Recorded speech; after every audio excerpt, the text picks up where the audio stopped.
Yun, may kamit up tayo. Si Brad Naberry. Magpapasalang siya ng kanyang itlog, fertilig. At syempre, selfie muna. At rekta na natin yan. Dadalhin natin yan dun sa looban. Kasi meron tayo dong incubator na bakante. Dito natin sasalang.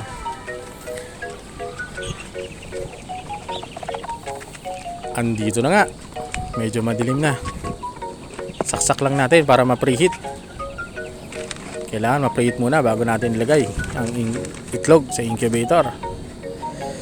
At ito yung kanyang itlog. Kulay brown din. Malalaki din ang itlog ni Brad.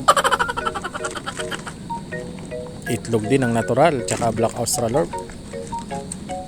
Sisiw lang ang binili sa akin ni Brad dati. Ngayon nangingitlog na.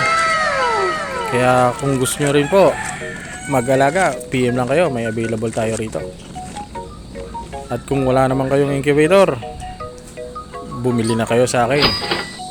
Gagawan ko kayo. At ayan na nga. Pagka markings, salang na natin sa ating incubator.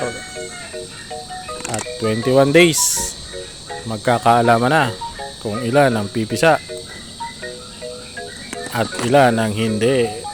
So update na lang po. Salamat.